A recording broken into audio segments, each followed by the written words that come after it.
Do you support reparations for Black people? Well, listen, again, we had over 200 years of slavery. We had Jim Crow for almost a century. We had legalized discrimination, segregation, and now we have segregation and discrimination that is not legal but still exists and is a barrier to progress. We have disparities around housing. We have disparities around education. We have disparities around income. And we have to recognize that everybody did not start out on an equal footing in this country. And in particular, Black people have not. And so we have got to recognize that and do something about that and give folks a lift up. That's why, for example, I'm proposing the LIFT Act. Give people who are making $100,000 or less as a family a tax credit, which will benefit and uplift 60% of Black families who are in poverty. So by default, it affects Black families, but there's not a particular policy for African Americans that you would explore. But no, if you look at the reality of who will benefit from certain policies, when you take into account that they're not starting at the same place and they're not starting on equal footing, it will directly benefit Black children, Black families, Black homeowners, because the disparities are so significant. So if we focus on the specific issues that have resulted in the greatest disparities, and we understand that that's part of why we're doing it. Listen, the reality also is this: any policy that will benefit Black people will benefit all of society. Let's be clear about that. Let's really be clear about that. So I'm not going to sit here and say I'm going to do something that's only going to benefit Black people. No. So I'm not going to sit here and say I'm going to do something that's only going to benefit Black people. No. So I'm not going to sit here and say I'm going to do something that's only going to benefit Black people. No.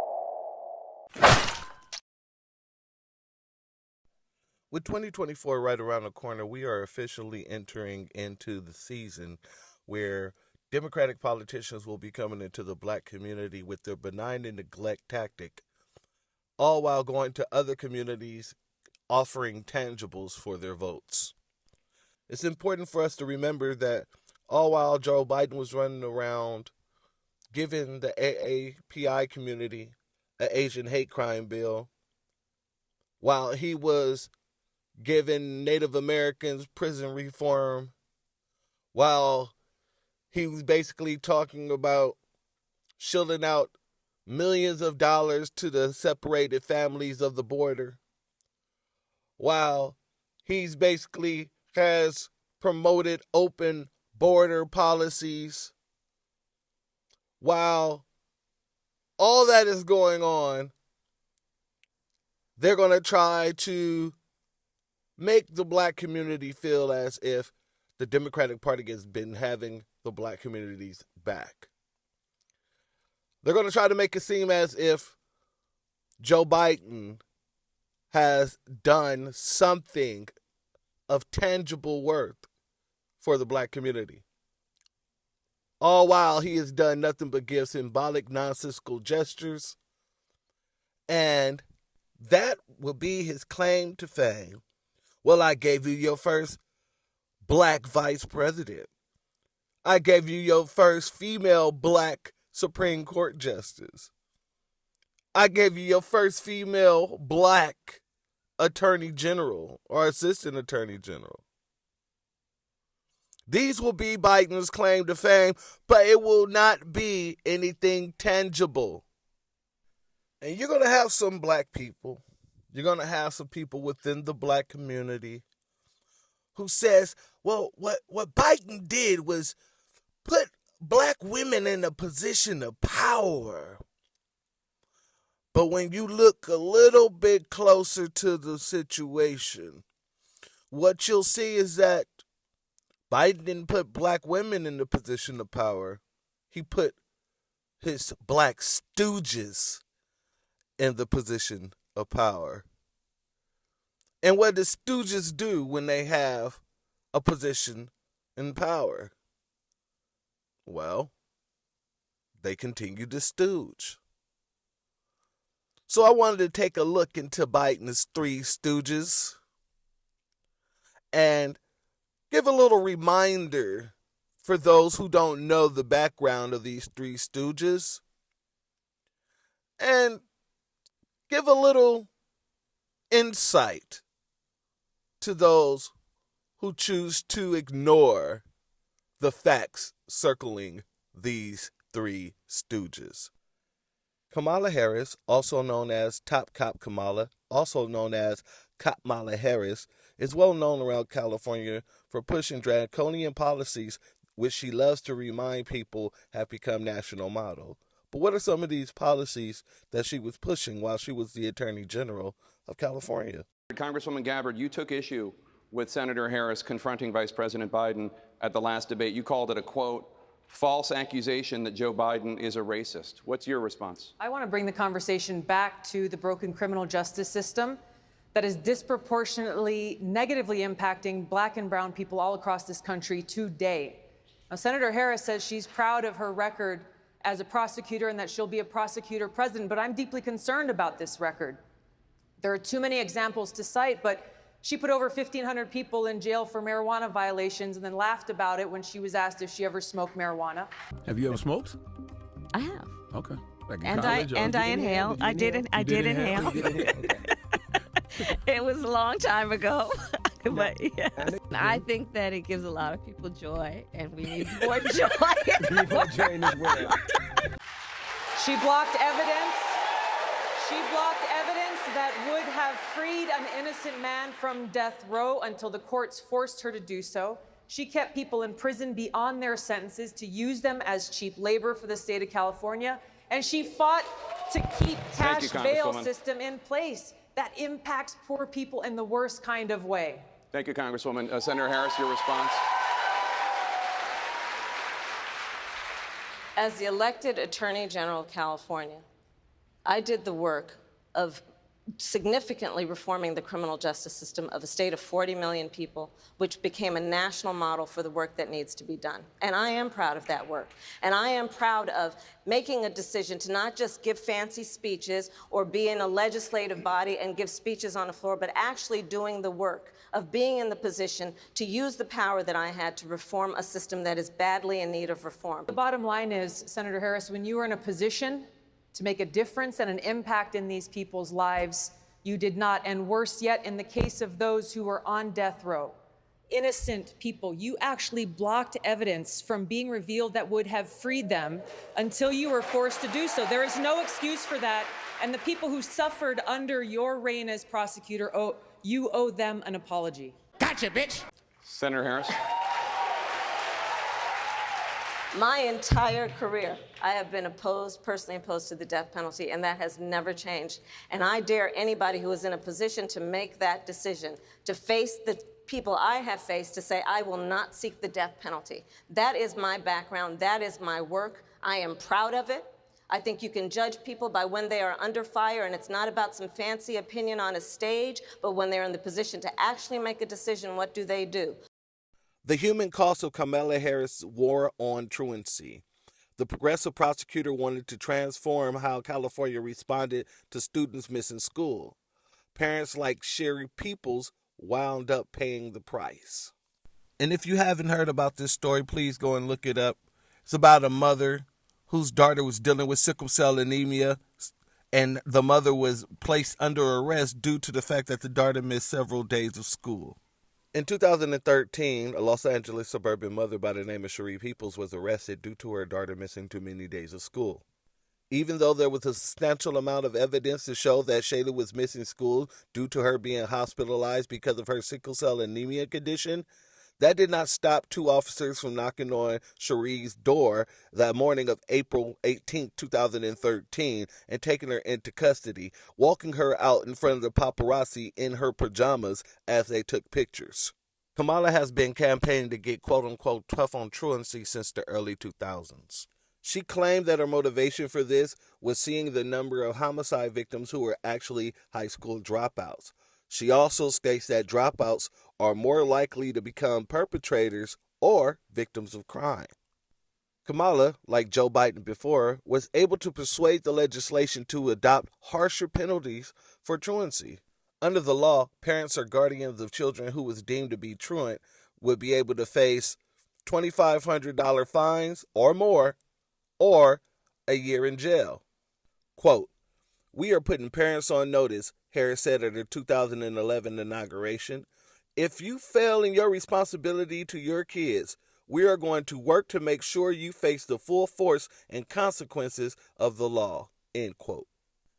Even though her statements created mass backlash from parents in California, Kamala didn't see a problem with it.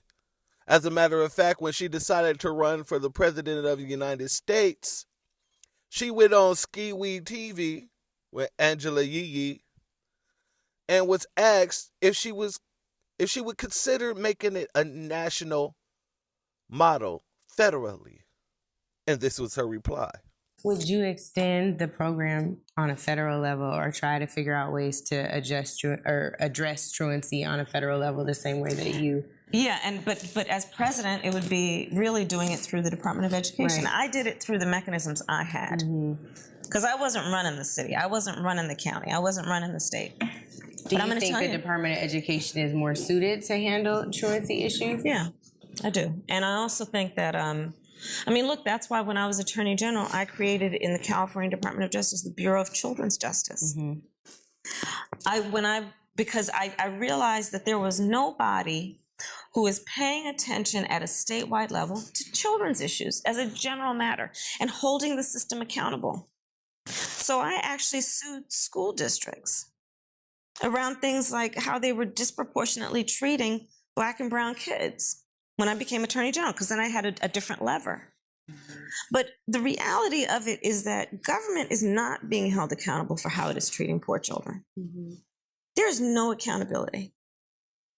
And it has to be. When I became Attorney General, I required, because I had the power to do it, publish the truancy statistics for every county in the state of California, a state of 40 million people. And then all of a sudden, newspapers started reporting about it. And then the public started saying, school district, what are you doing about all these kids who are not in school? I was talking about this issue when nobody at that level was talking about it, because I know where those children end up. And I know I don't want to be in the position of prosecuting a case and having that child end up in the criminal justice system when the system failed that child from the beginning. And it was about holding the system accountable. That's the entire purpose of it, was about holding the system accountable, which we did. The backlash to this was swift as well. Because although she was talking about she was trying to force people to take accountability, the only thing that she was doing was presenting her war on the parents. It was the parents who was fined. It was the parents threatened with up to a year in prison. It wasn't the school districts. It wasn't the superintendents. It wasn't anybody who sat on the school board. So Kamala's whole ordeal showed us that she was like another Hillary Clinton when she was calling Black children super predators, doing exactly what Joe Biden did, convincing the states to create harsher laws and sentences for Black people. I want to bring the conversation back to the broken criminal justice system that is disproportionately negatively impacting Black and brown people all across this country today. Now, Senator Harris says she's proud of her record as a prosecutor and that she'll be a prosecutor president, but I'm deeply concerned about this record. Ordered to reduce the population of California's overcrowded prisons, lawyers from then California Attorney General Kamala Harris' office made the case that some nonviolent offenders needed to stay incarcerated or the prison system would lose a source of cheap labor. In 2011, the Supreme Court ruled in Brown v. Planta that California's prisoners were so overcrowded that they violated the Constitution's prohibition on cruel and unusual punishment. 3 years later, in early 2014, the state was ordered to allow nonviolent second-time offenders who have served half of their time sentence to be eligible for parole. By September 2014, plaintiffs in the class action lawsuit were back in court, accusing California of slow-walking the process, which lawyers from Harris's office denied. According to court filings, lawyers from the state said California met benchmarks and argued if certain potential parolees were given a fast track out of prison, it would negatively affect the prisoners' labor program, including one that allows certain inmates to fight California's wildfires for about $2 a day. They argued, quote, extending 2-for-1 credits to all minimum custody inmates at this time would severely impact fire camp participation, a dangerous outcome while California is in the middle of a difficult fire season and severe drought, lawyers for Harris wrote in a filing, noting that the fire camp program requires physical fitness in addition to a level of clearance that allows the felon to be off-site. Not only that, they noted, draining the prisons of minimum custody inmates would deplete the labor forces both internally and in local communities where low-level nonviolent offenders work for pennies on the dollar collecting trash and tending to city parks.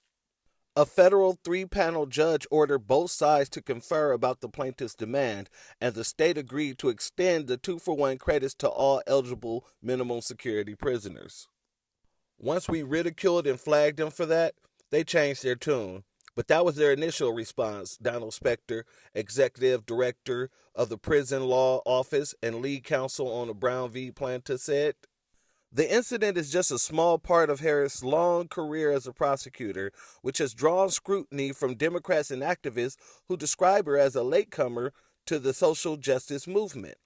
As far as I know, she did very little, if anything, to improve the criminal justice system when she was an attorney general, Spector said. The way I look at it is, she was really late to the party, and more importantly, when she had the authority to do something as attorney general, she was absent, he said.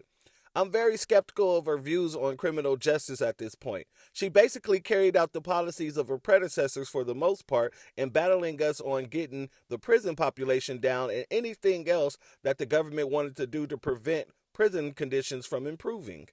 Kamala Harris has used flat blackness in order to perpetuate her anti-black racism and her anti-black racist policies. She wasn't selected to be VP just because she could split the vote. She was selected to be VP because she had already made it very clear to the people in power, to the powers that be, that she would not do anything for the black community. That when it came down to her versus us, it's going to be her all day. If it's Democrats versus us, then she's picking the Democrats all day. But most importantly, she was closer to Biden than anybody else that was running as well. When you look at her policies and the way that she made sure to maintain those policies, the way that she wanted to bring those policies to a national stage, she was just following the blueprints of Joe Biden.